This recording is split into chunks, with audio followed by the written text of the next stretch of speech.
and welcome back to my YouTube channel. My name is Noah, and I wanted to welcome all of you here today to another installment of Monologue Monday here on my YouTube channel. For those of you returning viewers to this series on my YouTube channel here, I do want to thank you so much for coming on back, and I hope you are able to take something away from this video as well. If you are new to the series here on my YouTube channel, I want to thank you for tuning in. A basic synopsis of this series is me talking about different financial and social aspects of life that I think I want to share my opinions of, and I hope that you can take some kind of insight away from them along the way. With all of that being said, let's get into this episode of Monologue Monday. So for this episode of Monologue Monday, I wanted to talk a little bit about different endeavors, both financial and more tangible, that I've been able to take on since really getting serious with my own finances. And this kind of goes back to some years, and basically is the reason that I have the company that I do, and I'm making these videos and trying to provide the same experience that I've had personally to as many people as I can. But I basically want to talk about different things that I've been able to do because of financial planning, financial budgeting, basically exactly what I offer within my service. And it's something that probably I wouldn't have been able to do if I had not, been on, a financial plan or been honest with my own finances and myself. So my hope in this video here, this episode, is for hopefully some of these things to really resonate with you. Maybe you have something that you want to take on in a year or 2 years or 5 years or maybe in 6 months, and this is a little bit of motivation for you to get going on your financial planning, on your budgeting, so you can make those things happen for yourself. So one of the first things that I've really been able to do because of financial planning is really do what I'm doing right now, right? Starting AFA, Arc Financial Analysis, as my company, and like I said, like I've talked about in videos and so on, providing the same service that I've provided to myself to as many other people as I can. It costs money to make websites and host the websites, and then you have opening your LLC, and you've got a few other expenses as well. And when you get deep into it, right? So when I wanted to get into kind of the content creation side of it, essentially what I'm doing right now, this takes stuff, right? Any endeavor, right, is going to take a little bit of money up front. Even if you're, if you want to do massage therapy, you might need to buy your own bed, right? You might need to buy, your own oils, or your scraping stones, your cups, your needles, your towels, whatever it may be. Everything is going to have a little bit of a buy-in fee, but it just so happens that content creation is relatively on the more expensive side. And so that basically includes a computer, right? I built my own computer. That's no cheap endeavor. Certainly, you need a monitor, right? And that's something that it can be cheap, but you don't necessarily want to cut yourself short, with nice performing equipment and so on. And when I got into the content creation side, right, obviously I need a camera, exactly the one that I am talking to you in today. There was a time in my early videos where I was using my iPhone, which is maybe over 5 years old at this point, right? So the videos are a sight for sore eyes, let's just say that. But I have since upgraded to the camera that I'm speaking into you right now, which is a very, very high quality camera. I'm not sure what you're watching on, but if you are on a 4K display, you can watch these videos in full 4K 60. So it's not, that the camera itself wasn't a cheap endeavor. And what else do you have, when you have when you have to make content, you need a microphone, right? You want a decent mic, or a good mic that you can talk to your viewers in, right? So they can hear you as if they were in the same room. So this thing right here, right? This thing, not, some of them are relatively inexpensive, but not all of them.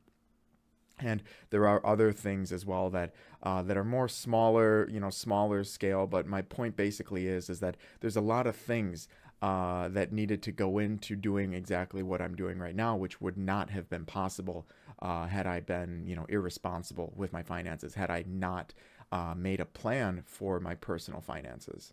One of the other things that I do want to definitely mention is something that really, it's a more physical thing for me, right? It's something that gives me my my physical health. It's salubrious to my persona. It gets my endorphins going, so to speak. And it just so happens it's not exactly a cheap endeavor as well. And I've talked about it a few different times here on my YouTube channel, but I love playing tennis, right? So I'm not going to go into all of the details of what's needed, right? But basically, there's a lot of expenses that go into, playing certain sports. Golf is another one where it's pretty expensive. But for tennis specifically, you need rackets, you need shoes on a reoccurring basis, the hats, the balls, the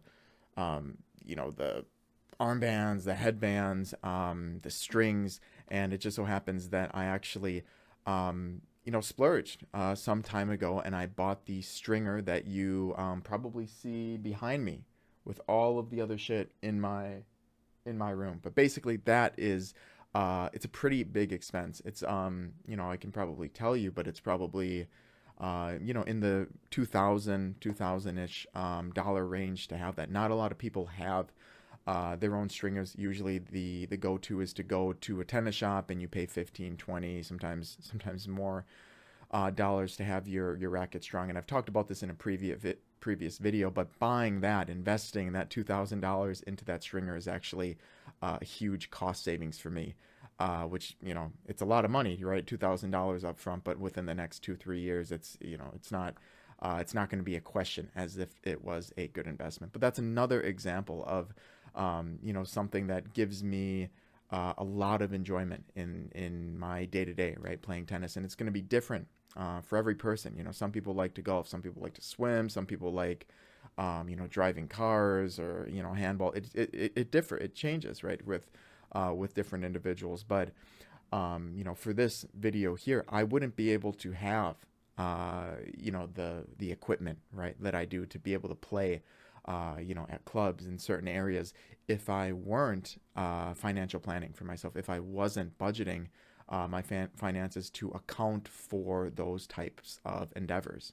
The third endeavor that I want to talk about, it's really a series of endeavors, but it basically comes down to me really enjoying traveling. So for those of you who are unaware, I'm originally from Wisconsin. I'm living here currently in Austin, but what I really enjoy doing is kind of bouncing back and forth, depending on the season. So essentially, between the two states, there are periods of the year where it is very undesirable to live in both states. It just so happens that the summers here in Austin are absolutely brutal, and I don't enjoy being here during the summer. So I will, pack my stuff up, and I will fly. I will take my essentials, and I will fly back to Wisconsin for the entire summer. And when things get, kind of a little bit colder there, I come back here, getting out of the cold is something that a lot of people do there, but it's something that definitely costs money, right? Flights back and forth, luggage, and buying different things in different areas and so on. It's definitely not any kind of inexpensive endeavor. It definitely adds up, especially considering that I do it probably at least 2 to 3 times a year. Then that's not including other travel that I might want to do throughout the United States here or internationally as well. So really, there's a lot of things wrapped up in this this third series of endeavors, but it really comes down to travel, right? I absolutely love traveling, and I know a lot of people do too. And this simply just would not be possible if I was check to check, or if I wasn't planning all of these different trips, and I wasn't budgeting correctly. I would basically be stuck in one area for the entire year. The fourth endeavor is pretty similar to the third one, but it really, kind of boils down to being able to choose to live where you want to live, where you've always wanted to live, or whatever it may be. And cost of living is different, amongst the states, different countries, and so on. But if you are in a position to actually responsibly allocate or budget your money to a certain degree, where you can account for the cost of living change that you might experience if you would move states, you can live in some pretty cool areas, right? And generally speaking, the cool areas, not always, right? This isn't always the case, but they tend to be pretty expensive, right? A lot of people like to go out to the West Coast, right? California and so on. And don't even get me started on how expensive it is to live out there. But here in Austin too, right? It's a big city and it's continuing to grow. There's a lot of cool things going on, except for the summers, like I previously mentioned. But it just so happens that the cost of living, unless you want to live in a slum, is up there, right? It's pretty high. But if you are able to, and this, for me personally, responsibly budget your money, you can afford to make these changes and go to different states and live in more expensive areas. Now I want to talk a little bit about the intangible endeavors or benefits that I've really reaped the rewards of by becoming responsible, right? By developing, a budgeting process that really worked well for me, and I'm trying to explain it to you, and I do it within my service as well. But one of the main things that you take away, and this is what everybody wants to do, is your accounts grow, right? So your saving and investing account or accounts, whatever it may be. Personally, for me, it's probably two savings accounts and maybe three investing accounts. But besides the point, when you are responsible with your money, right, and you see where you are currently, what your mandatory expenses are, what your debt is, or what your kid costs, or what your dog costs, all of those different things, and you see how much you're making, and you compare the two, and you kind of analyze the two, or maybe you don't analyze it, maybe you have someone like me do it, or someone else, right, and you find out what kind of plan works for you, and you start putting money into these accounts. It doesn't even need to be a big amount of money. It can be small amounts. It can be, incremental small amounts. But when you see the numbers on these accounts grow and grow and grow and grow very consistently, it is just an unbelievable feeling, right? And before you know it, you'll have tens of thousands of dollars in these accounts, right? You'll just wake up one day and, after not looking at these accounts for a while, and realize that, you have enough for a down payment on a house, to buy out a car if you wanted to, which I don't recommend. I'm kind of here, a little bit ambivalent about the whole vehicle, whatever. But, that's besides the point. Being able to see your account numbers grow month to month, year to year, whatever it is a huge, if not the biggest, benefit that you can get from getting on a budget that works for you. Another intangible that really ties into the one that I previously mentioned, but I thought it would be good to bring it up too, is the sense of security, right? So this isn't necessarily an endeavor; it's more of just a benefit of getting on a budget and seeing your account numbers growing. But there's a sense of safety. It's a big safety net. The more you have saved and invested, the bigger your safety net becomes. So if things go wrong in life, which they will, it's inevitable, right? Sometimes they can go a little bit wrong. Sometimes they can, your whole world can fall apart. And being able to not really have to think about too much, right? So when you have, a decent sum in these accounts, if something were to happen, that you're covered. That it's very hard to actually put a price tag on that feeling, because of how powerful it is. So it's a really a great thing to experience, and it's definitely not possible without getting on a smart financial track that'll get you to that point where you feel very secure, if something were to happen. Now, the final perk or benefit endeavor, I know we've kind of bounced around a little bit throughout this video, that I want to mention, that is a result of being honest with your finances and getting on a good financial track that works for you, is the dreamer in you, right? It allows you to kind of maybe bring some of your dreams into fruition, right? And you can't dream, to to walk on the moon, for example, right? I mean, maybe it might happen, who knows? But generally speaking, everybody has different things that they want to do, right? A certain everybody's different, but for example, a specific car that someone wants to drive, they've seen a Porsche 911 or whatever from fourth grade, and they've always wanted one, but it's so far out there, it's hundreds of thousands of dollars, whatever.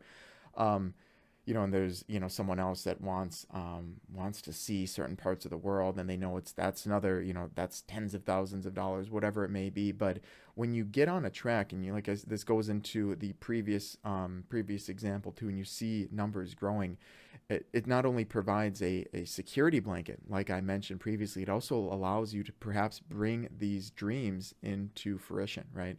Saving up that money to finally go on that trip, or go on or buy that thing, or develop something, right? Maybe you have an idea, and it's going to take money to do so. I mean, the sky's the limit, basically. And getting on a financial track to get yourself there is something that I work with clients on. And I love hearing about people's dreams, so we can hopefully try to make a plan to get relatively close to it, or to their dream. But one personal example that I want to mention is a purchase that I recently made back in Wisconsin, and it was essentially for a piece of land in a pretty nice area. And one thing that I always kind of fantasize about is designing my own house and making it in a way that is perfect for living. And I'm not going to go into all the details, but it's just a perfect design for me, and it's really cool, and it's something that has not really been seen in different areas, and in this country for that matter, or in most countries for that matter. But it's something that is completely mine, right? That my design and my idea, and I make the calls. It's a dream, right? This is the dreamer in me doing something like this, maybe having it as an investment property or something like that. But I'm getting on a financial track, a financial budget, has gotten me one step closer to that dream. So, like I said, there's so many different things that you could kind of put in here, but at the end of the day, getting on a financial budget is certainly going to get you closer to your personal dreams as well. So there you have it, guys. That's going to conclude this episode of Monologue Monday here on my YouTube channel. I hope you don't mind me bringing it a little bit closer to home, right? Making it a little bit more personal with experiences that I've had in my life. And, I hope that some of them resonate with you, perhaps, and it drives you a little bit closer to creating that perfect budget, that perfect financial plan to basically get what you want in life, get you the things that you want, the safety that you want, and then most importantly, to hopefully make some of your dreams come true as well. If you've made it this far in the video, thank you so much for listening. I really do love doing Monologue Mondays. It's just a really nice way to kind of share my opinions in an open way. So thank you again if you've made it this far in the video. As always, if you have any questions for me personally, you can email me or drop a comment in the comment section below. Otherwise, I've left my company website link in the description box below. As always, thank you so much for your time today, and happy financing.